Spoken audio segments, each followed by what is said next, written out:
Hello everybody, मैं संजय कुमार हाजिर हूँ आप सबके सामने आपका अपना स्टडी चैनल लेकर के स्टडी रिप्लेट।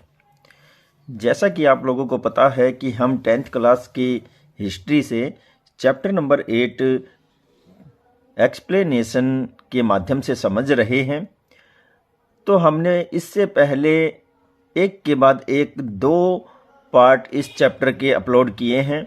आप लोगों को प्रोवाइड करवाई गई इन वीडियोज़ के माध्यम से ये चैप्टर हम समझाने का प्रयास कर रहे हैं और आज हम तीसरा पार्ट इस चैप्टर का लेकर के आए हैं, जिसके माध्यम से हम इस चैप्टर को आज यहीं कंप्लीट कर देंगे। तो हमने धीरे धीरे चलते हुए इस चैप्टर को काफ़ी हद तक क्लियर किया है, समझा है। आगे हम इस चैप्टर में 8th नंबर तो आइए अब हम इस चैप्टर को समाप्त करने के लिए आगे बढ़ते हैं। अब है नंबर 6 मोमेंट हमारा कामागाटा मारू इंसिडेंस। तो कामागाटा मारू इंसिडेंस क्या था, इसके विषय में जानेंगे। ये भी एक दिलचस्प हमारे यहाँ इंसिडेंस हुई है और ये विदेश में रह करके घटती है, लेकिन इसका संबंध इंडिया से है। The members of the Ghadar party sent the revolutionaries with German weapons to India। तो यहाँ पर देखिए, गदर पार्टी के जो सदस्य थे वो क्रांतिकारियों को जर्मन हथियारों के साथ इंडिया में भेजने का प्रयास करते हैं। India in a ship called Tosa Maru, एक तोसा मारू नामक जहाज में वो उन लोगों को, क्रांतिकारियों को बिठाते हैं और हथियारों के साथ इंडिया भेजने का प्रयास करते हैं। With the aim of bringing about the arms revolution in India. और वो चाहते थे कि उनका उद्देश्य सशस्त्र हथियारों के माध्यम से क्रांतिकारी घटनाओं को अंजाम देना था इंडिया में। But this was already reported to the British government in India. लेकिन इसकी सूचना ब्रिटिश कंपनी को पहले ही मिल चुकी थी और ब्रिटिश सरकार अलर्ट मोड में थी। So on reaching India all the people were taken prisons.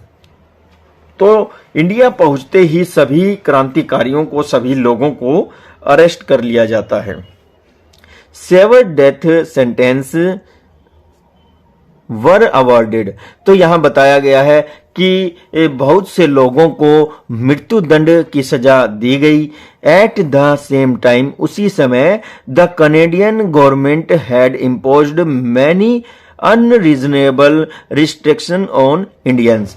तो उसी समय जो कनाडा की सरकार थी वो वहां पर रह रहे इंडिया के लोगों के ऊपर बहुत से अनरीजनेबल यानी कि अनुपयोगी प्रतिबंध लगा देती है।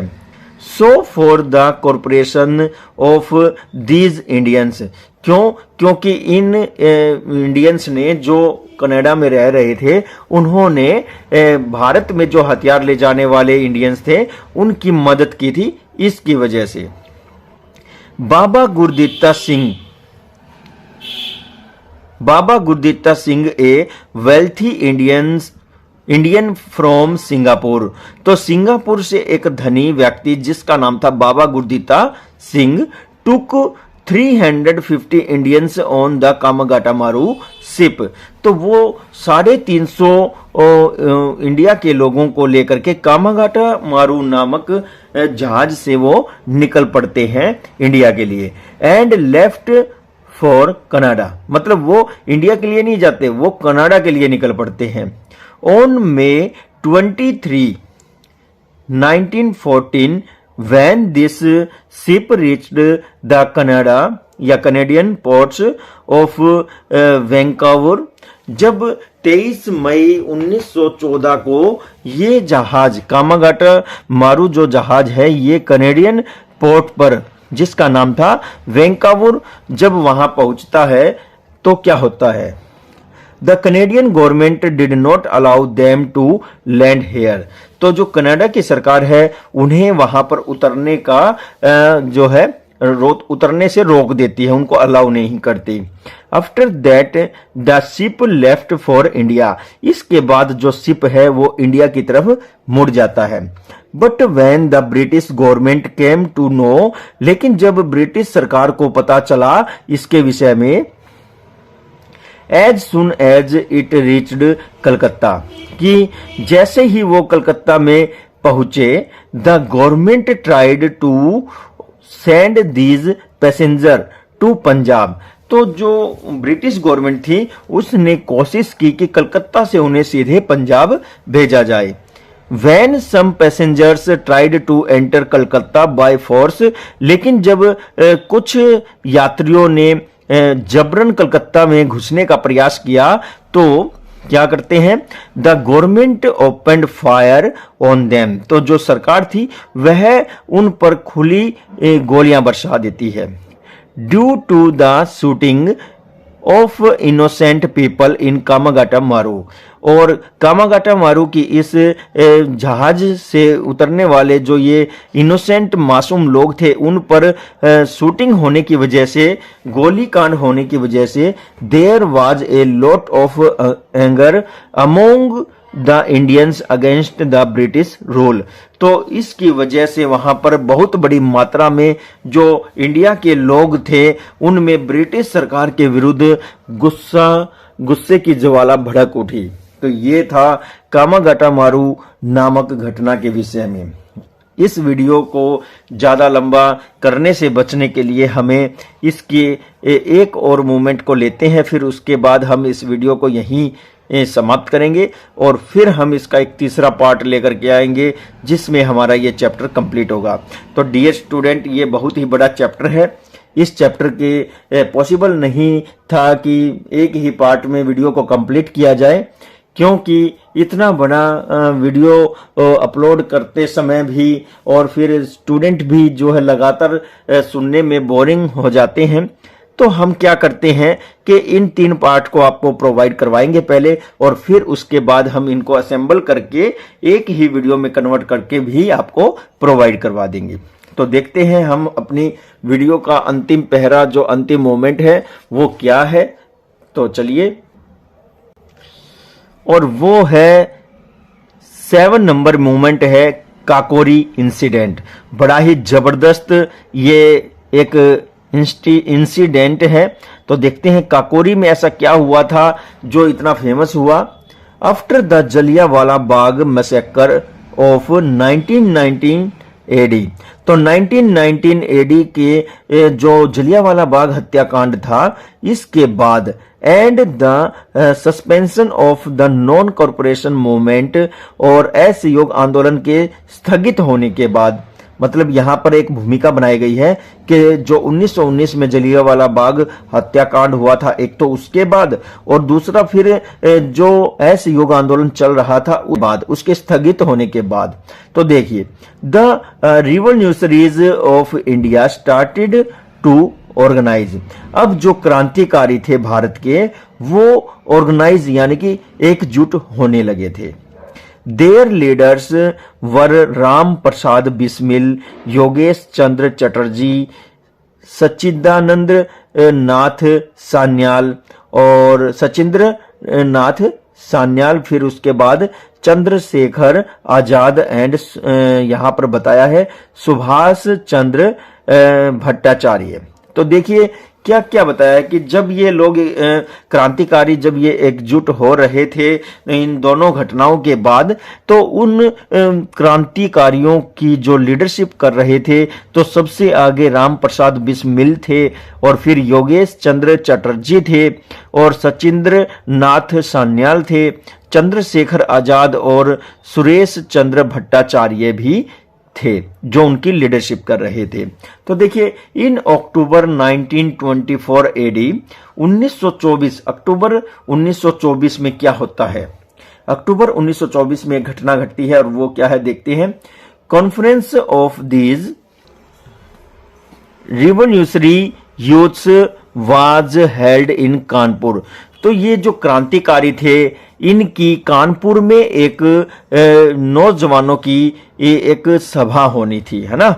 तो देखिए आगे क्या बताया गया, and the Hindustan Republican association was formed. जब ये कानपुर में इकट्ठे होते हैं सभी क्रांतिकारी, तो एक हिंदुस्तान रिपब्लिकन एसोसिएशन नामक संस्थान या ऑर्गेनाइजेशन का गठन करते हैं।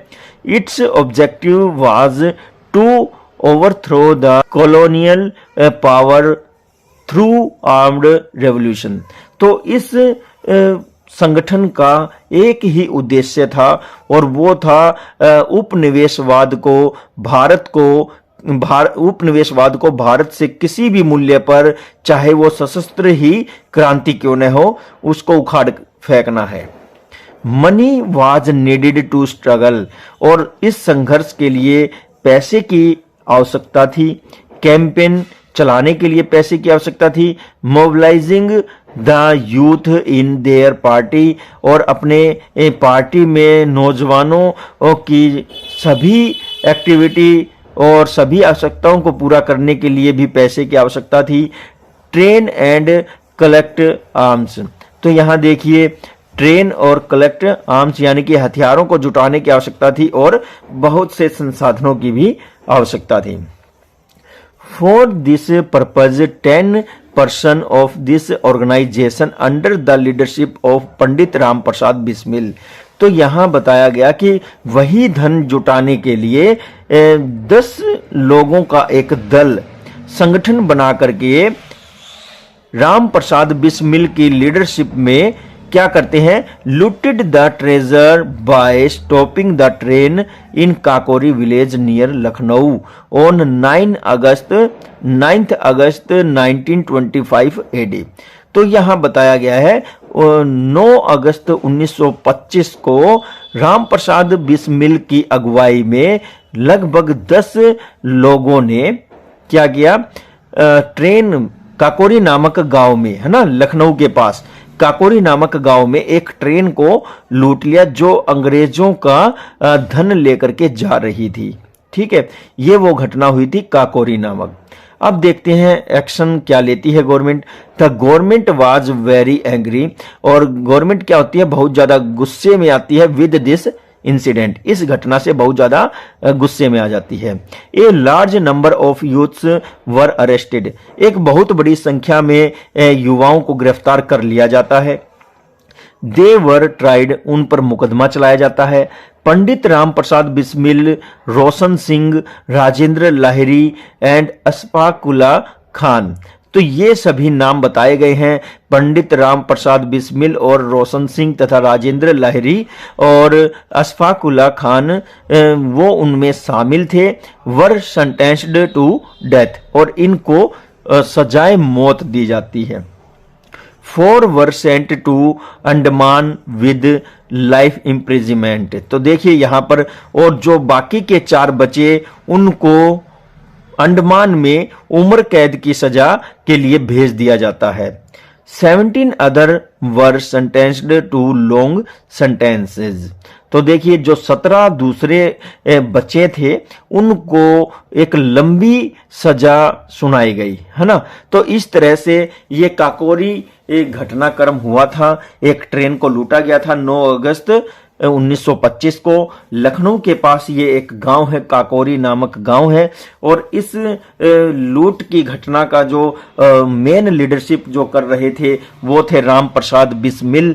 इसको हमेशा याद रखना। और ये घटना कब शुरू हुई थी? यह घटना 1919 में जलियांवाला बाग मैसेकर के बाद तथा जो नॉन कॉरपोरेशन मूवमेंट चल रहा था उसकी सस्पेंशन के बाद ये जो इंसिडेंट है 9 अगस्त 1925 को काकोरी जो इंसिडेंट है ये इंप्लीमेंट किया जाता है bye revolutionaries.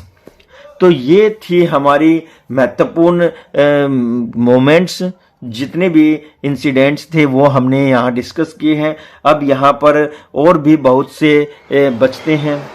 Opposition of the Simon Commission भी हम देखेंगे, martyrdoms of Bhagat Singh and Rajguru Sukhdev भी देखेंगे।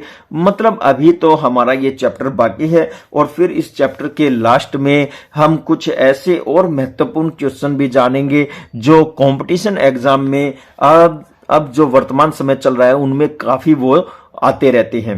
ये चाहे वो किसी भी डिपार्टमेंट का कंपटीशन एग्जाम हो या किसी भी तरह का हो, या चाहे वो आपका एजुकेशन बोर्ड के ही माध्यम से कोई टेस्ट ही क्यों ना हो।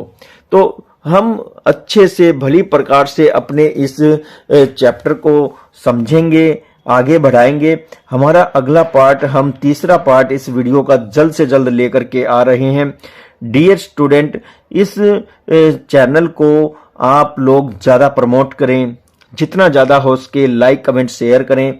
और जितने भी न्यू स्टूडेंट इस चैनल को देख रहे हैं, अगर आपको वीडियोस यूजफुल लगती हैं और आपको मेथड सही लगता है तो इस चैनल को जल्द से जल्द सब्सक्राइब करें। और इसी तरह की और भी ढेर सारी यूजफुल वीडियोस के नोटिफिकेशन प्राप्त करना चाहते हैं तो आप बेल आइकन को जरूर दबाएं। डियर स्टूडेंट, बहुत ही ज़्यादा कंपटीशन का ज़माना है। आप लोग 10th क्लास में पढ़ रहे हैं तो आपके ऊपर अब जल्द ही जिम्मेदारी आने वाली है। जिम्मेदारियों से बचकर न भागें, पूरा अपने आप को उनके लिए तैयार करें। कंपटीशन का ज़माना है तो कंपटीशन में स्ट्रगल करते हुए आगे बढ़े और इस तरह से बढ़े कि आप सक्सेस हो जाएं। इस समय आप लोगों के ही ऊपर इस देश को समृद्ध बनाने की जिम्मेदारी बन रही है। प्रेजेंट में जैसे हालात हैं हम देख ही रहे हैं, और इन हालातों से किस तरह से अपनी कंट्री को प्रोग्रेस की ओर ले जाया जाए, मॉडर्निटी की ओर ले जाया जाए, और भी बहुत सी ऐसी संभावनाएं हैं जहां सुधार की आवश्यकता है। तो इनको हमारे जो एजुकेटेड जनरेशन है वही संभव कर सकती है।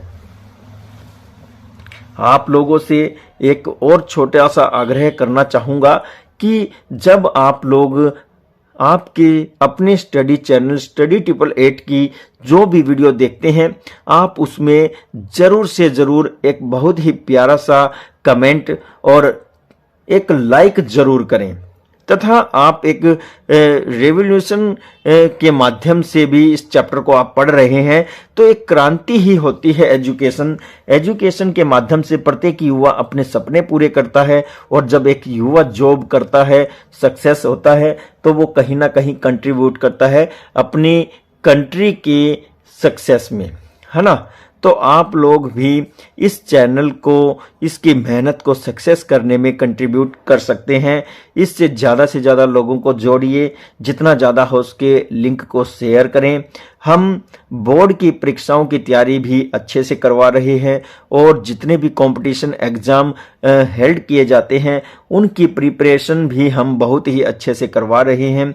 जो भी एग्ज़ाम प्रेजेंट में आ रहा होता है हम उसकी वीडियो आपको प्रोवाइड ज़रूर करवाते हैं। जितना हमारे पास संसाधन है उनका इस्तेमाल करते हुए हम पूरा ये विश्वास रखते हैं कि आप लोगों तक बेस्ट और क्वालिटी से भरी हुई वीडियो ही प्रोवाइड करवा सके। तो डियर स्टूडेंट, इतना ही मैं आप लोगों से कहना चाहूँगा। अगर आपको मेरी वीडियो अच्छी लगी है तो वीडियो को लाइक जरूर करें। तो दीजिए इसी के साथ ही मुझे इजाजत। नमस्कार, जय हिंद।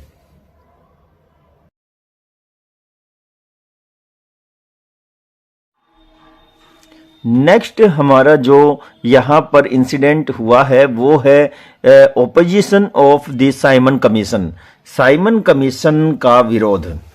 तो इसके विषय में भी हमने पहले काफ़ी कुछ सुन रखा है और आज हम इस चैप्टर में भी इसको पढ़ने जा रहे हैं।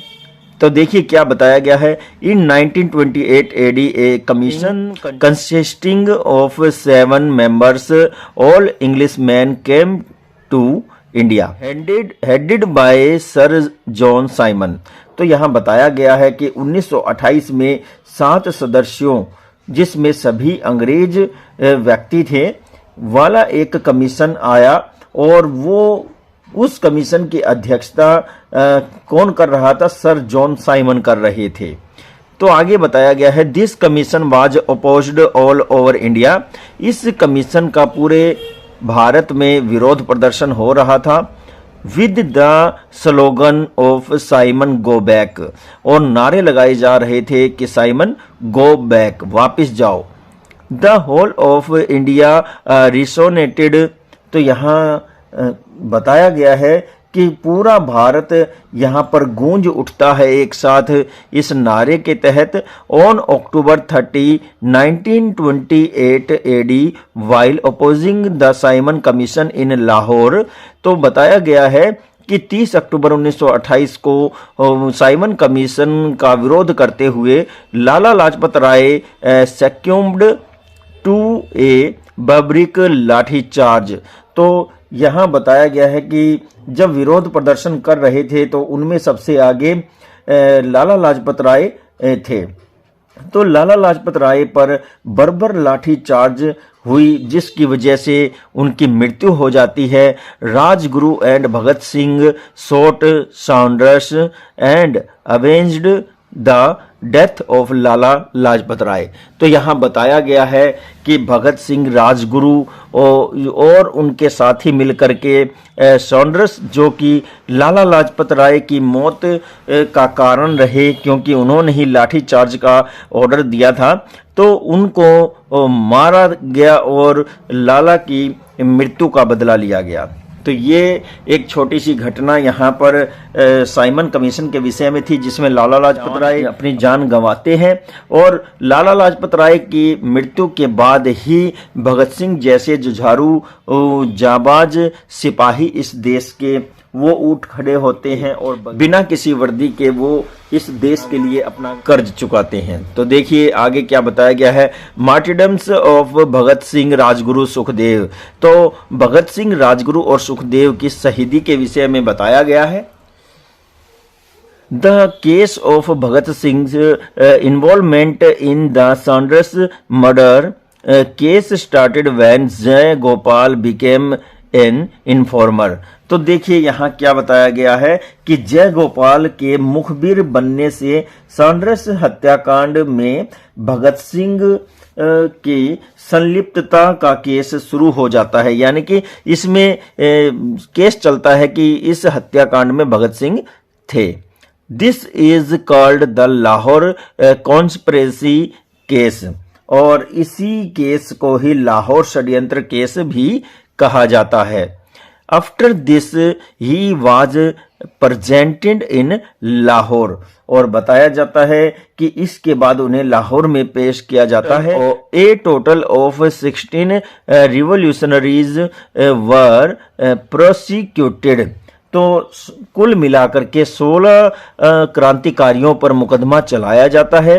They became popular among the public, और वो सभी भारत की जनता के बीच में प्रसिद्ध हो जाते हैं, पॉपुलर हो जाते हैं। Those who used to criticise the revolutionaries till now have also started praising them. तो बताया गया है यहाँ कि जनता में ये लोकप्रिय हो गए, तो जो अब तक क्रांतिकारियों की निंदा करते थे वे लोग भी इन तीनों की प्रशंसा करने लगे। आगे है on July 10, 1929 AD the trial of the murder of Saunders took place. तो 10 जुलाई 1929 ईस्वी को सॉन्डर्स हत्याकांड का मुकदमा चलता है। 24 रिवोल्यूशनरीज वर प्रोसिक्यूटेड। तो यहाँ पर 24 क्रांतिकारियों पर अभियोग चलाया गया। 6 वर एब्सकॉन्डिंग एंड 3 वर रिलीज्ड। तो बताया गया है यहाँ पर कि जो 6 थे वो फरार चल रहे थे और 3 क्रांतिकारियों को छोड़ दिया गया था। फिर उसके बाद 7 बिकेम पब्लिक विटनेसेस। तो यहाँ 7 सरकारी गवाह बन गए। And the remaining 8 were tried, और शेष बचे 8 पर मुकदमा चलता रहा। The case was shifted from the magistrate to a tribunal of 3 जज। जो केस था वो सिंगल बेंच से निकल करके, मजिस्ट्रेट से निकल करके वो 3 जजों वाली बेंच के पास चला जाता है। On October 7, 1930 AD, the special tribunal sentenced Bhagat Singh and his associates to death. और यहाँ बताया गया है कि 7 अक्टूबर 1930 को स्पेशल जो बेंच थी, 3 जजों वाली जो बेंच थी, उसने भगत सिंह और उसके साथियों को मौत की सजा दी। यहाँ पर उनको फांसी की सजा दी जाती है। Demonstrations were held across the country to stop the death penalty. और पूरे भारतवर्ष में इस मौत की सजा को रोकने के लिए विरोध प्रदर्शन होने लगे। On March 23, 1931 AD, all three were hanged at 7 PM। तो बताया जाता है कि 23 यानी कि 23 मार्च 1931 ईस्वी को इन तीनों को शाम 7 बजे फांसी दे दी जाती है। Fearing public opposition they were cremated on the bank of the Sutlej.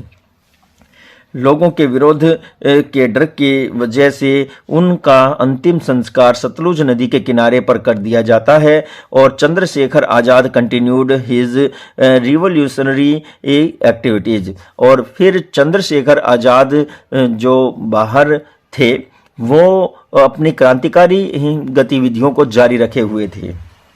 The police caught his companion but their fight against the British empire continued. और यहाँ बताया जाता है कि पुलिस ने उनके सहयोगियों को पकड़ लिया था और फिर भी उनका जो आंदोलन था, उनकी जो फाइट थी, वो ब्रिटिश गवर्नमेंट साम्राज्य के अनुसार चल रही थी और वो जारी थी। Later he also attained martyrdoms while fighting in Allahabad Alfred Park. बाद में अंग्रेजों की जो पुलिस थी, बाद में अंग्रेजों के साथ बाद में पुलिस के साथ इलाहाबाद में उनकी मुठभेड़ हो जाती है। और उस गोली कांड में जो एक दूसरे पर वो चला रहे थे, उसी दौरान इलाहाबाद के अल्फ्रेड नामक पार्क में वो शहीद हो जाते हैं। अब हम 10 नंबर पर आ गए हैं और यहाँ हम आज़ाद हिंद फौज के विषय में जानेंगे। इन 1938 AD Subhash Chandra Bose was elected the president of the Congress. तो यहाँ बताया गया है कि 1938 ईस्वी में सुभाष चंद्र बोस कांग्रेस के जो अध्यक्ष थे उसके पद के लिए चुने जाते हैं। In 1939 AD he was elected as Congress president against Gandhi ji's candidates. तो यहाँ बताया गया है कि 1938 में भी वो प्रेसिडेंट थे कांग्रेस के और 1939 में भी वो गांधी जी के कैंडिडेट के खिलाफ प्रेसिडेंसी में जीत जाते हैं। 1939 में वो प्रधान फिर से बनते हैं कांग्रेस के। और फिर यहाँ पर नॉलेज दी गई है, he later left the country to reach Berlin via Peshawar. बाद में वो देश को छोड़ देते हैं और बर्लिन पहुंच जाते हैं पेशावर होते हुए। फिर इसके बाद in Moscow he was greeted by Ribbentrop Hitler's right hand. तो मोरक्को में उनके पहुंचने पर हिटलर के दायां हाथ कहे जाने वाले रिबेनट्रॉप उनका बड़े ही अच्छे से स्वागत करते हैं। सुभाष चंद्र बोस रिकॉन्स्टिट्यूटेड आज़ाद हिंद फौज विद रास बिहारी बोस। और उसके बाद सुभाष चंद्र बोस आज़ाद हिंद फौज का पुनर्गठन करते हैं, किसके साथ मिलकर के? रास बिहारी बोस के साथ मिलकर के। He attracted the slogan Delhi chalo. उन्होंने दिल्ली चलो का नारा दिया। द आर्मी फोर्ट एट अकरान Kohima Imphal during which a major incident occurred. यहाँ हमें और भी ढेर सारी नॉलेज प्राप्त हो रही है। क्या कहा गया है देखिए, आगे की घटनाएं हमारे लिए और भी ज़्यादा दिलचस्प है। बड़े ही एकाग्र होकर के आप इनको समझें और सुने।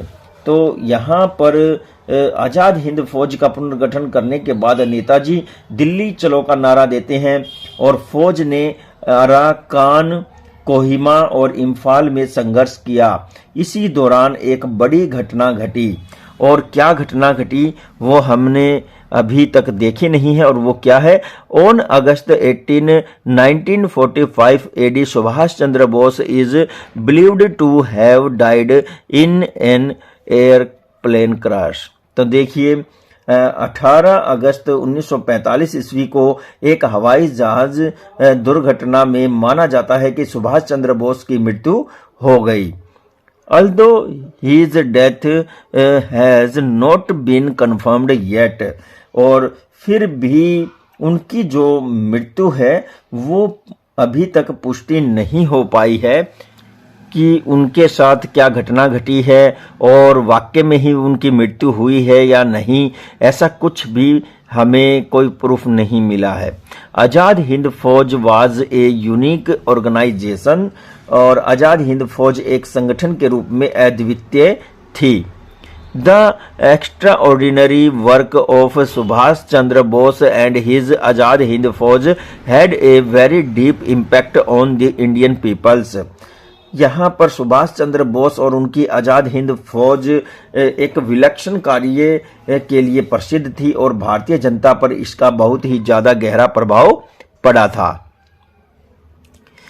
फिर यहाँ बताया गया है when the British government announced the prosecution of some officers of the Azad Hind Fauj on charges of betrayal, then the wave of protest spread throughout the country। तो यहाँ क्या बताया गया है कि ब्रिटिश सरकार ने आज़ाद हिंद फौज के कुछ अफसरों के विरुद्ध विश्वासघात के आरोप में मुकदमा चलाने की घोषणा की, तो विरोध की लहर सारे देश में फैल जाती है। There were huge demonstration all over the country, और पूरे देश भर में अंग्रेजों के विरुद्ध प्रदर्शन होना शुरू हो जाता है। There was constant demand for the release of the officers, और जो अंग्रेज अधिकारियों ने आज़ाद हिंद फौज के अधिकारियों को पकड़ा था उनकी आज़ादी की मांग उठ खड़ी होती है। वैन सरदार गुरबख्श सिंह ढिल्लन और Prem Sahgal and Shahnawaz were prosecuted by the British government for treason, movements erupted in the entire nation. अधिकारियों को रिहा करने की आवाज उठने के बाद सरदार गुरबख्श सिंह ढिल्लो, प्रेम सहगल और शहनवाज के ऊपर ब्रिटिश शासन ने राजद्रोह का मुकदमा चलाया, तो संपूर्ण राष्ट्र में आंदोलन भड़क गए। The court martial trial was conducted at the Red Fort, और मार्शल कोर्ट का जो मुकदमा था वो दिल्ली के लाल किले में चलाया गया। Their release was strongly voiced by almost all parties। तो इस मुकदमे में उनको सजा भी सुनाई जाती है, लेकिन उससे पहले कोर्ट मार्शल का मुकदमा लाल किले पर चलाया गया था। उसके बाद उनकी रिहाई की जोरदार आवाज लगभग सभी दलों ने उठाई। जो पॉलिटिकल पार्टीज थी उस समय उन्होंने सभी ने इसके खिलाफ आवाज उठाई। द स्लोगन दिल्ली चलो जय Hind along with national anthem became popular all over the country, और जो नारे थे दिल्ली चलो का नारा, राष्ट्रगान और कई तरह की और भी बातें थी जिसमें जय हिंद का नारा भी शामिल था, वो सारे पूरे भारतवर्ष में लोकप्रिय हो जाते हैं। The British government had released that if an attempt was made to repress India with an armed force the Indian soldiers would revolt. तो यहाँ बताया गया ब्रिटिश हुकूमत को एहसास हो चुका था कि यदि भारत का सशस्त्र दमन करने की चेष्टा की गई तो अब भारतीय जवान उनका साथ न देकर बगावत कर देंगे, तो भारतीय जवान उनका साथ नहीं देंगे और उनसे बगावत कर देंगे। नेक्स्ट है struggle of royal navy. Royal navy का क्या स्ट्रगल रहा है हमारे भारतीय राष्ट्रीय आंदोलनों में, तो देखते हैं। The movement of the Azad Hind Fauj had an impact on the national movement and also on the army. तो आजाद हिंद फौज के आंदोलन का प्रभाव राष्ट्रीय आंदोलन पर तथा सेना पर भी पड़ा। इन 1946 AD the unrest in the army and the struggle of the royal navy were very important events. तो यहाँ क्या बात पता चलती है हमें, सन 1946 ईस्वी में सेना में अशांति और शाही नौसेना का संघर्ष अत्यंत महत्वपूर्ण घटनाएं थी। विच सुक the foundation of British rule. तो यहाँ देखिए जो ब्रिटिश फाउंडेशन था यहाँ पर उसकी नींव हिलाने की बात कही गई है। इन सभी बातों ने मिलकर के ब्रिटिश शासन की नींव हिला डाली। और इन जनवरी 1946 AD the air force soldiers went on strike in Mumbai. 1946 जनवरी 1946 में एयर फोर्स के जितने भी सैनिक थे वो सभी हड़ताल पर चले जाते हैं मुंबई में। There demands was that discrimination between British and Indians in the Air Force should be removed, that awareness had developed among Indians and they were demanding equality in every field। तो यहाँ पर कुछ भेदभाव भी होते थे। उन सैनिकों की जो मांग थी वो ये थी कि हवाई सेना जो है उसमें अंग्रेज और भारतीय सैनिकों के बीच जो भेदभाव थे उनको दूर किया जाए। भारतीयों में चेतना आ चुकी थी, वे हर क्षेत्र में हर स्थान पर अपनी जो मांगे थी वो अंग्रेज अधिकारियों के बराबर ही अधिकार प्राप्त करने की थी। This was followed by a naval conflict. यहाँ इसके बाद नौसेना का संघर्ष हुआ। और before the second world war the royal Indian navy was formed by separating the warship guarding the Indian coast from the British navy. तो दूसरे महायुद्ध से पहले भारतीय समुद्री तट की रक्षा करने वाली जंगी जहाजों को ब्रिटिश नौसेना से अलग करके रॉयल इंडियन नेवी का गठन किया जाता है। इट्स सेलर वर पेटी Indian officer but most of the senior officer were British. तो यहाँ पर देखिए इसके नाविक छोटे अफसर भारतीय थे, लेकिन अधिकांश बड़े अफसर जो थे वो अब भी अंग्रेज अफसर ही होते हैं। The Indian soldiers of the navy were not given the military facility which were given to the British marines. तो यहाँ पर बताया गया नौसेना के भारतीय सैनिकों को वे सैनिक सुविधाएं नहीं दी जाती थी जो ब्रिटिश नौसैनिकों को दी जाती थी। तो यहाँ पर एक तरह से भेदभाव किया जा रहा था अंग्रेजों की तरफ से। इन फरवरी 1946 AD soldiers aggregated on A ship named तलवार। तो इसी तरह फरवरी 1946 ईस्वी में तलवार नामक जहाज पर सैनिकों ने आंदोलन कर दिया। देयर स्लोगन वर जय हिंद, और उनका नारा था जय हिंद। इनकलाब जिंदाबाद, हिंदू मुस्लिम एक हो, और ब्रिटिश इंपीरियलिज्म मुर्दाबाद। उन्होंने बहुत से नारे दिए, जय हिंद का नारा दिया और ब्रिटिश गवर्नमेंट मुर्दाबाद कहा, और यहाँ पर इनकलाब जिंदाबाद कहते हैं और हिंदू मुस्लिम एक हो का नारा देते हैं, और ब्रिटिश साम्राज्यवाद को भी मुर्दाबाद का नारा दिया जाता है। The British empire was no longer safe. अब ब्रिटिश साम्राज्य ज्यादा लंबे समय तक सुरक्षित नहीं रह सकता था। In this way the movement of Azad Hind Fauj and navy played an important role in the independence of the country. तो इस तरह से हमारे देश की आज़ादी में सबसे महत्वपूर्ण जो भूमिका भूमिकाएं रही हैं उनमें से आज़ाद हिंद फौज और नेवी का जो स्थान है वो बहुत ही उच्च स्थान पर आता है। अब हम देखते हैं नॉन वायलेंस मूवमेंट। तो वो नॉन वायलेंस मूवमेंट यानी कि यहाँ पर अहिंसावादी आंदोलन के विषय में हम जानेंगे। और जब ये नाम आ ही गया है अहिंसावादी आंदोलन, तो यहाँ पर आपको पता ही होना चाहिए पूरी तरह से महात्मा गांधी यहाँ छा जाएंगे और इनके विषय में हम बहुत कुछ जानने के लिए आगे बढ़ते हैं। तो देखिए, taking over the reins of the country's national movement by Gandhi ji was an important event which had far reaching consequences. तो देखते हैं, यहाँ बताया गया है कि महात्मा गांधी जी के द्वारा देश के राष्ट्रीय आंदोलन की बागडोर संभालना एक महत्वपूर्ण घटना थी जिसके दूरगामी परिणाम निकलने वाले थे। आगे बताया गया है, he returned from South Africa in 1915 AD and soon became active in Indian politics. तो वो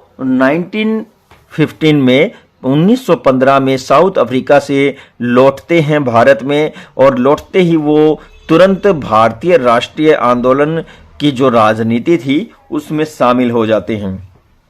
Gandhi ji led the non violence movement in India till 1947 AD. और यहाँ पर हमें और ये बताया जा रहा है कि गांधी जी 1947 ईस्वी तक अहिंसावादी आंदोलन करते रहते हैं।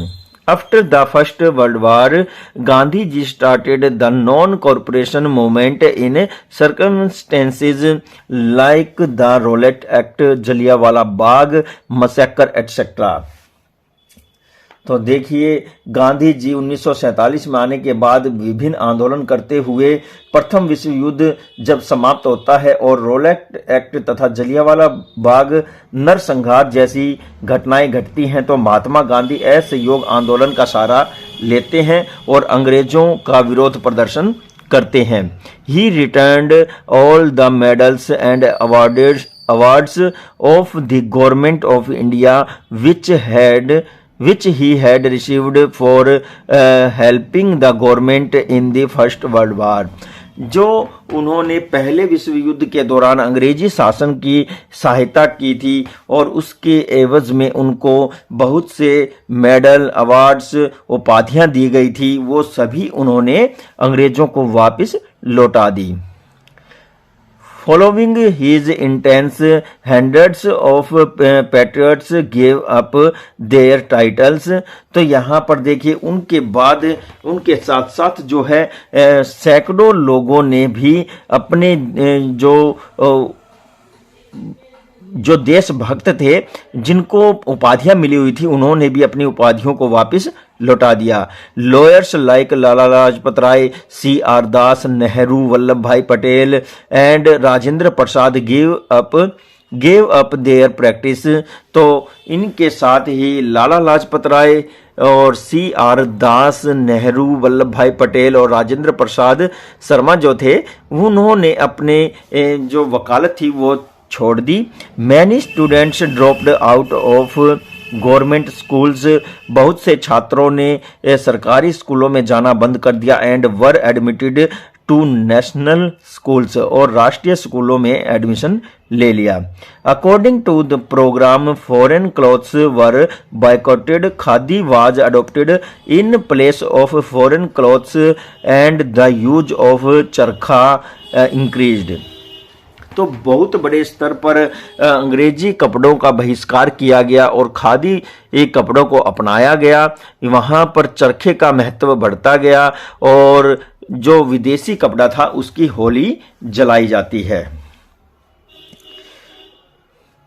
The government resorted to repression to suppress this movement.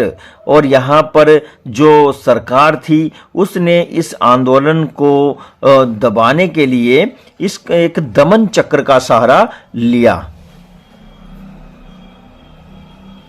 दमन चक्र का सहारा लेती है। Big leaders were taken prisons, बड़े नेताओं को जेल में डाल दिया जाता है। Various atrocities were committed on the people, और लोगों पर बड़े अत्याचार किए जाते हैं।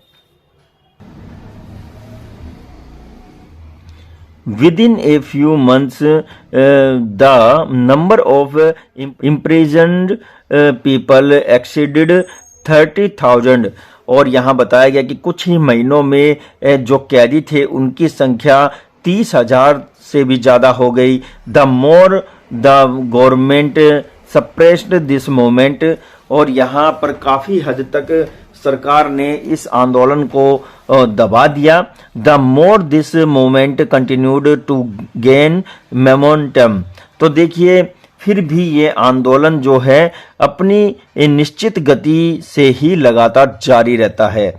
On February 5, 1922 AD, an agitated crowd set a police post on fire at the police called Chauri Chaura in Gorakhpur district of Uttar Pradesh.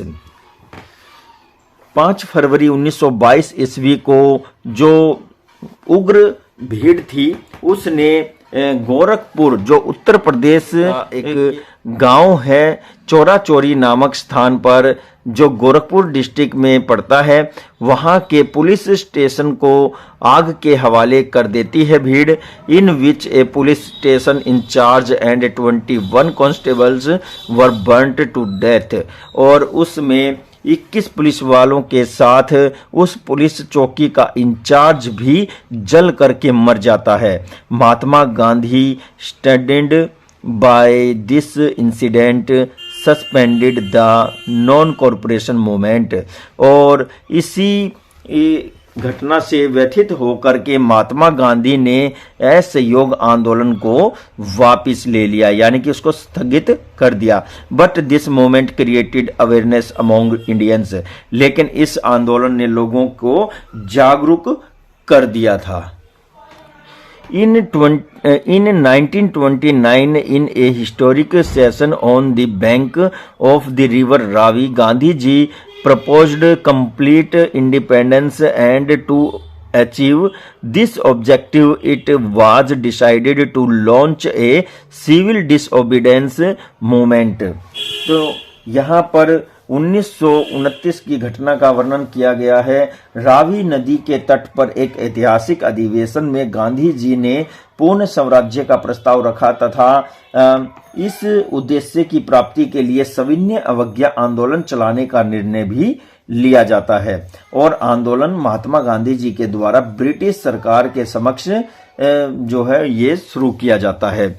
He said that if the government accepted these demands, तो यहाँ पर महात्मा गांधी 11 मांगों का एक पत्र लॉर्ड इरविन के पास भेजते हैं और गवर्नमेंट को अपील करते हैं ये मांगे मानने के लिए।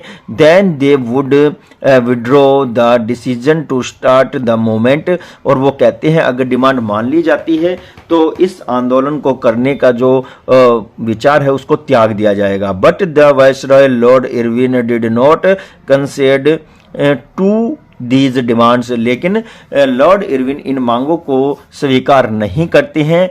Therefore on March 12, 1930 AD, Gandhi started the historic civil disobedience movement with the Dandi Yatra, और 12 मार्च 1930 को गांधी जी अपनी ऐतिहासिक जो ये यात्रा थी जो दांडी मार्च के नाम से प्रसिद्ध हुई, जिसे सविनय अवज्ञा आंदोलन कहते हैं, उसकी शुरुआत करते हैं। Initially 78 followers participated with Gandhi ji, but gradually hundreds of people gave their support along the way. तो शुरू में ही 78 जो सहयोगी थे महात्मा गांधी के साथ इस आंदोलन में सहयोग करते हैं, लेकिन रास्ते में जैसे जैसे वो आगे बढ़ते गए और धीरे धीरे सैकड़ों लोग उनकी इस यात्रा में, इस आंदोलन में शामिल हो जाते हैं। After 24 days, on April 6, 1930 AD, Gandhi ji reached Dandi and started to civil disobedience movement by preparing salt from the sea water. और 6 अप्रैल 1930 को महात्मा गांधी अपने सहयोगियों के साथ दांडी नामक स्थान पर पहुंचते हैं और वहां पर जाकर के सिविल अवज्ञा आंदोलन के तहत नमक बनाकर कानून तोड़ते हैं। This movement soon spread all over the country और शीघ्र ही यह आंदोलन पूरे भारत में फैल जाता है। The public showed great enthusiasm towards it.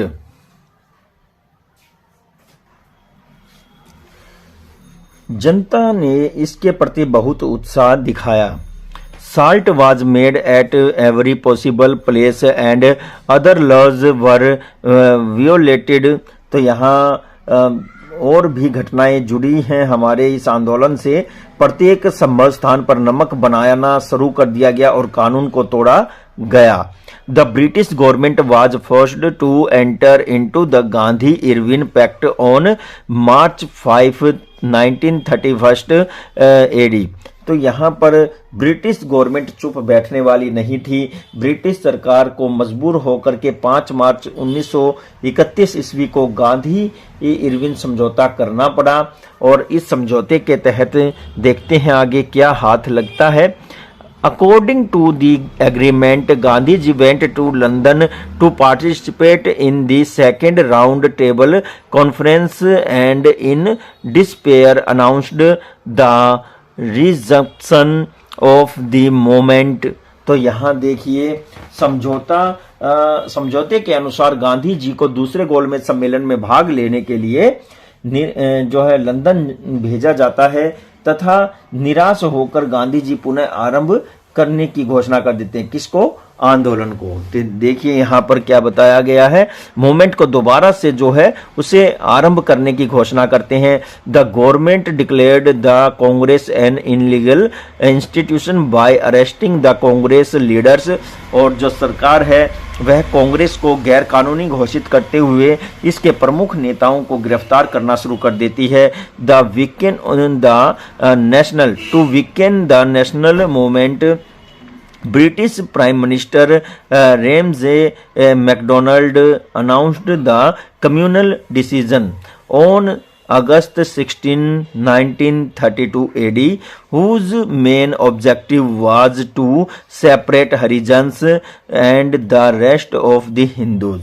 तो यहाँ पर एक और भी बड़ा कार्य किया जाता है। ब्रिटिश प्रधानमंत्री रेमजे मैकडोनाल्ड ने राष्ट्रीय आंदोलन कमजोर करने के लिए 16 अगस्त 1932 ईस्वी को सांप्रदायिक निर्णय की घोषणा कर दी, जिसका मुख्य उद्देश्य था हरिजनों व शेष हिंदुओं को अलग करना। तो वो अलग करना चाहते थे और the decision was criticised in every part of the country. पूरे देश में प्रत्येक जगह पर इस फैसले का विरोध हुआ, इसकी कड़वी आलोचना की गई। Gandhi ji thwarted this by fasting unto death. और गांधी जी ने इसे विफल करने के लिए क्या किया? आमरण अनशन भी किया। Tired of the behavior of the British government, the Congress passed the resolution of the Quit India movement in the Bombay session on August 8, 1942 AD। और थक हार करके ब्रिटिश सरकार के व्यवहार से परेशान होकर कांग्रेस ने भारत छोड़ो आंदोलन मुंबई में जो अधिवेशन हुआ था 8 अगस्त 1942 को इसकी घोषणा कर दी। The very next day after the revolution of the Quit India movement was passed, the main leaders of Congress like Gandhi ji, Jawaharlal Nehru, Sardar Patel, Abul Kalam Azad, Rajendra Prasad और Pattabhi Sitaramayya etcetera. तो देखिए यहाँ पर क्या बताया गया है। इस आंदोलन के पास होने के बाद कुछ मुख्य नेता थे कांग्रेस के प्रमुख नेता जैसे कि गांधी जी, जवाहरलाल नेहरू, सरदार वल्लभ भाई पटेल, अबुल कलाम आजाद और राजेंद्र प्रसाद पट्टाभी, सीतारामैया आदि नेताओं को बंदी बना लिया गया, उनको अरेस्ट कर लिया गया और फिर उसके बाद वर टेकन प्रिजन्स यानी कि उनको अरेस्ट किया गया। Lawyers, teachers, businessman, doctors, journalist, workers, students and women also participated enthusiastically in this nationwide movement.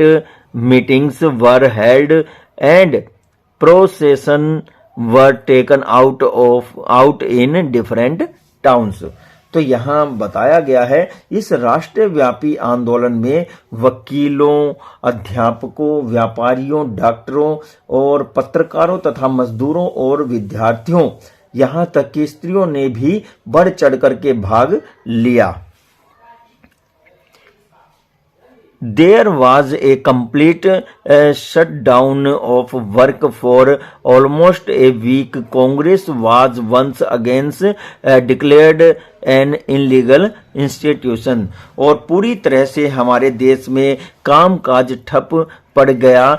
एक सप्ताह तक संपूर्ण भारत बंद रहा और इसके बाद कांग्रेस को फिर से असंवैधानिक यानी कि गैर कानूनी संस्थान घोषित कर दिया गया।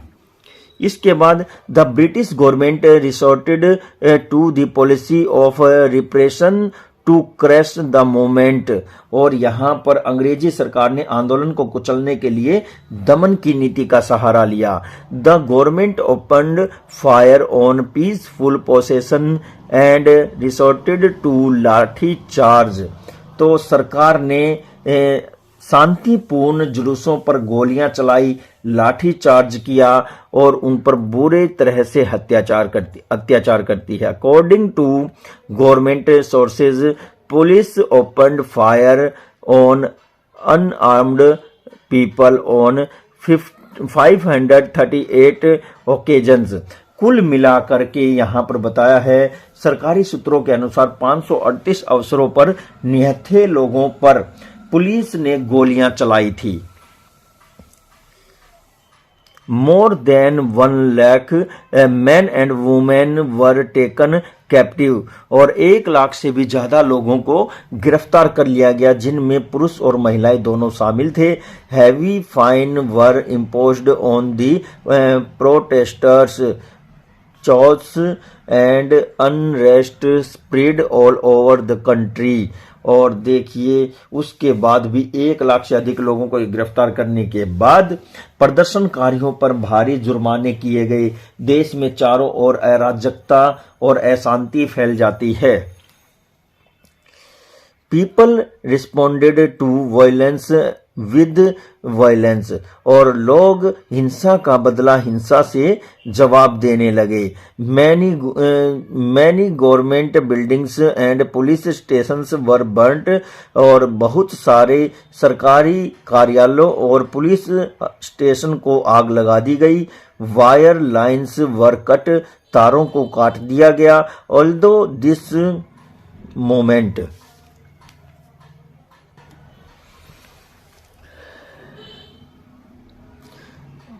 Although this movement failed to expel foreigners from India and to make the country independent, yet this movement, which is known as Agast Kranti, was a great event।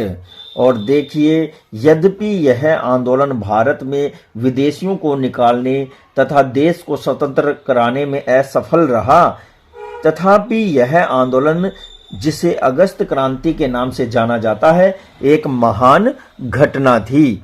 और never in the history of the British government in India has there been such an upheaval as it has happened in the last 3 years। तो यहाँ पर भारत में British सरकार के इतिहास में ऐसा विप्लव कभी नहीं हुआ जैसा कि पिछले 3 वर्षों में हुआ है। तो देखिए अंत में हम क्या देखते हैं Thus, it is clear that the imperialists in India were not as welcome as in other part of the world, but their opposition started with the establishment of their power. तो ऐसा हमारे यहाँ इस प्रकार जो कंट्री में देखा गया कि साम्राज्यवादियों का पूरे विश्व में जिस तरह से स्वागत किया गया था, उसके बिल्कुल विपरीत हमारे देश में साम्राज्यवादियों का घोर विरोध होता है। उनके सामने धरना प्रदर्शन किए जाते हैं, उनको वापस भगाने का पूरा प्रयत्न किया जाता है। तो दूसरे देशों की तुलना में हमारे देश में उनको पसंद नहीं किया जाता। In the beginning the forest developers family farmers, landlords, craftsmen, native kings fought against them. Later educated Indians also strongly opposed British imperialism and colonialism, economic exploitation and their cultural interference in both violent and non-violent ways. तो देखिए ये क्या बताया गया है यहाँ पर। प्रारंभ में वनवासियों, कृषकों, जमींदारों, शिल्पकारों, देसी राजाओं ने उनके विरुद्ध संघर्ष किया। बाद में शिक्षित व्यक्तियों ने भी अहिंसावादी और हिंसावादी दोनों तरीकों से अंग्रेजों के साम्राज्यवादी और उपनिवेशवाद, आर्थिक शोषण व उनके सांस्कृतिक हस्तक्षेप का डटकर विरोध किया। The main role in this protest was played by the revolutionaries who helped in getting India's independence through self-sacrifice. तो देखिए इस विरोध में मुख्य भूमिका क्रांतिकारियों की रही, जिन्होंने आत्म बलिदान से भारत को स्वतंत्रता दिलाने में मुख्य भूमिका निभाई। तो डियर स्टूडेंट, ये हमारे चैप्टर की मुख्य बातें हैं और विस्तार से हमने इसको समझा है, जाना है। बड़ा ही इंटरेस्टिंग ये चैप्टर हमारे लिए रहा है। बहुत ही ज्ञानवर्धक इस चैप्टर में बातें, घटनाएं और तारीखें हमें पता चली हैं। किस तरह से अंग्रेजों ने हमारे ऊपर अपनी इच्छाओं को लाद दिया था और उनका विरोध हमारे देश के प्रत्येक लोगों के द्वारा, बड़े बड़े लीडर्स, छोटे छोटे किसान, मजदूरों के द्वारा किया जाता है। और इस चैप्टर में हम देखने वाले हैं यहाँ पर कुछ peasants and civil movements before 1857 के विषय में देखते हैं कि भी कौन सा मूवमेंट जो है 1857 से पहले होते हैं और वो मूवमेंट, उनके नाम क्या हैं, वो किस क्षेत्र में शुरू किए गए और उन मूवमेंट्स का यानी कि उन आंदोलन का कौन संरक्षण करता है, उसमें मार्गदर्शक का कार्य कौन करता है। तो चलिए हम एक एक करके हमारे देश में हुए 1857 से पहले की ये बड़े विद्रोह उनके विषय में हम देखते हैं। तो सबसे पहला है कोल विद्रोह। तो यहाँ पर कोल है और इस का जो लीडर रहा है वो है बुद्धो भगत। कोल विद्रोह कब होता है? 1831 में, यानी कि 1831 में कोल विद्रोह किया जाता है झारखंड में और इसका जो लीडर है वो है बुद्धो भगत। इसके बाद जो दूसरा फेमस विद्रोह होता है वो होता है कूका मूवमेंट और कूका मूवमेंट का जो लीडर है वो है भगत जवाहर मल। और भगत जवाहर मल कूका मूवमेंट की शुरुआत करते हैं 1860 में और ये पंजाब में हुआ था। फिर इसके बाद है खोंडा। खोंडा ये जो है कहाँ होता है और इसका लीडर कौन है ये हम देखते हैं। खोंडा का जो लीडर था वो था चक्र बिसोई। तो बिसोई जो है इसको लीड करते हैं। 1837 में ये मूवमेंट चलता है और कहाँ? ओडिशा में।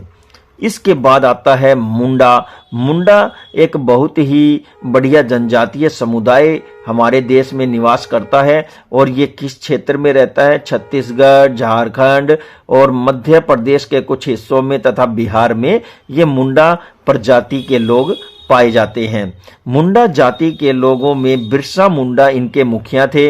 इन्होंने सबसे पहले हमने पढ़ा कि भाई बालपन में ये ईसाईयत से बड़े प्रभावित थे, तो इन्होंने ईसाई धर्म को अपनाया। बाद में वो इनको पल्ले नहीं पड़ा तो इन्होंने वापस ईसाई धर्म को छोड़कर मुंडा में शामिल हो जाते हैं।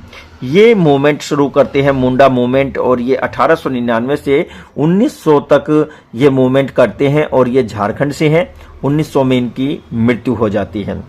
फिर आता है सन्यासी मूवमेंट, और ये गिरी सेक्ट यानी कि गिरी संप्रदाय के द्वारा शुरू किया जाता है सन्यासी मूवमेंट। ये 1770 में होता है और बंगाल में होता है। फिर है पॉलीगर जो मूवमेंट था ये कहाँ होता है, ये कट्टा वमन में होता है, और कट्टा वमन जो है इनको करते हैं। ठीक है, पॉलीगर जो मूवमेंट है कट्टा वमन के द्वारा लीड किया जाता है 1801 में, और ये तमिलनाडु में हुआ था। भील आंदोलन के जो मुखिया थे वो थे दशरथ के द्वारा इस आंदोलन को लीड किया जाता है। 1820 से लेकर के 25 तक ये मूवमेंट चलता है और ये राजस्थान में लड़ा जाता है। फिर आता है पागलपंथी जो आंदोलन है ये करम शाह एंड टीपू के द्वारा लड़ा जाता है, करम शाह और टीपू के द्वारा। 1840 से 1850 के बीच ये आंदोलन चलता है और ये तमिलनाडु में चलता है। अहोम आंदोलन गोमधर कंवर इसको लीड करते हैं। 1828 में इसको शुरू किया जाता है और ये कहाँ होता है, असम में। इसके बाद खासी आंदोलन होता है, राजा तीरथ सिंह इसको लीड करते हैं। 1828 से लेकर के 1833 तक राजा तीरथ सिंह खासी आंदोलन शुरू करते हैं असम में। तो बहुत ही बढ़िया हमें इनके विषय में पता चलता है कि किस तरह से हमारे देश के अलग अलग क्षेत्रों में, अलग अलग राज्यों में लोगों और जातियों के द्वारा ये आंदोलन किए गए। अब हम देखते हैं आगे, यहाँ पर बताए गए हैं एन इंट्रोडक्शन टू 1857। तो देखिए 1857 का जो एक सिंपल यहाँ पर बताया गया है कि भाई किस तरह से जो मेन लीडर रहे हैं और किस क्षेत्र से, किस शहर से, राज्य से उन लीडर्स ने 1857 की क्रांति में पार्टिसिपेट किया, उसको मेन रोल प्ले किया और अंग्रेजों का सामना करते हैं। तो ये हम देखते हैं। तो देखिए सेंटर और लीडर्स के विषय में बताया गया है।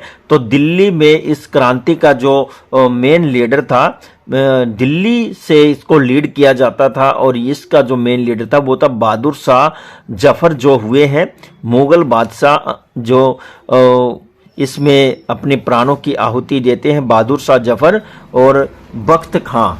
ये 1857 की क्रांति को लीड करते हैं। इसके बाद लखनऊ में कौन इस क्रांति को लीड करता है, तो वो है बेगम हजरत महल। बेगम हजरत महल लखनऊ में 1857 की क्रांति को लीड करती है, अंग्रेजों का डट करके मुकाबला करते हैं। इसके बाद इलाहाबाद में लियाकत अली जो हैं वो 1857 की क्रांति को लीड करते हैं।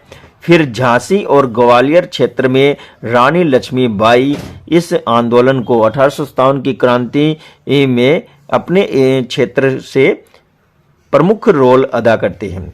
कानपुर में नाना साहिब 1857 की क्रांति को इसकी मसाल को जलाए हुए रखते हैं। और रेवाड़ी में राव तुलाराम ये 1857 की क्रांति के हीरो हुए हैं। और कासन विलेज में एल्बेल सिंह और जियाराम कासन विलेज में 1857 की क्रांति की मसाल जलाते हैं। झज्जर क्षेत्र में नवाब अब्दुल रहमान खान, तो नवाब अब्दुल रहमान खान झज्जर की रियासत के नवाब थे और 1857 की क्रांति में इन्होंने सक्रिय भूमिका निभाई। ये बहादुर शाह के काफ़ी नज़दीक हुआ करते थे। बल्लभगढ़ में भी 1857 की क्रांति का बिगुल बजाने वाले राजा नाहर सिंह हुए हैं। इन्होंने अंग्रेजों को खूब छकाया था और उनका डटकर सामना किया था। फिर पटना बिहार में पीर अली 1857 की क्रांति को लीड करते हैं और जगदीशपुर में कंवर सिंह और अमर सिंह, ये दो लीड करते हैं 1857 की क्रांति को, कंवर सिंह और अमर सिंह। कहाँ? जगदीशपुर में। अब यहाँ आरा क्षेत्र की बात की जाए तो आरा क्षेत्र में भी बंदे अली 1857 की क्रांति को लीड करते हैं। अंग्रेजों को चैन की सांस नहीं लेने दी हमारे वीर योद्धाओं ने।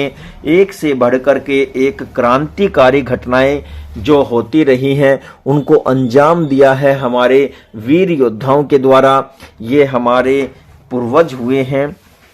इनके अथाह साहस और प्रयत्नों के माध्यम से हमने आज इस आज़ाद देश में, आज़ाद हवा में आज़ादी से सांस लेना सीखा है। और उनके असल सपने तो तब साकार होंगे कि जब ये देश एकजुट होकर के इसी तरह से इस कयामत तक, आने वाली कयामत तक बंधे हुए ही हंसते खेलते आगे बढ़े।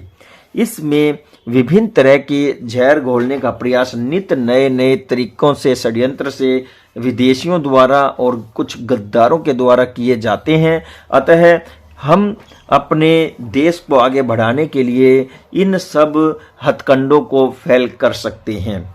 अगर हम अपने इस स्वतंत्रता संग्राम की पूरी झलक को देखें तो इसमें ढेर सारे क्रांतिकारियों ने अपना बलिदान दिया है और उन बलिदानियों के बलिदान को व्यर्थ न जाने दिया जाए, इसके लिए हमें बहुत आगे अपने देश को ले जाना है। तो डियर स्टूडेंट, ये था हमारा चैप्टर नंबर 8 10th क्लास की हिस्ट्री से। बहुत ही मस्त ये चैप्टर रहा है। इसको आप 2 से 3 बार जरूर सुने, समझें और आप अपनी तैयारी अच्छे से करें। इस चैप्टर के क्वेश्चन आंसर भी हम आने वाली वीडियोस में जरूर डिस्कस करेंगे।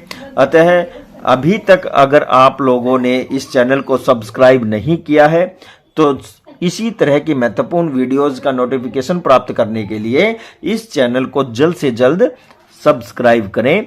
और अगर आप लोगों ने इस चैनल को सब्सक्राइब किया हुआ है तो इस वीडियो को जल्द से जल्द लाइक, कमेंट, शेयर अवश्य करें।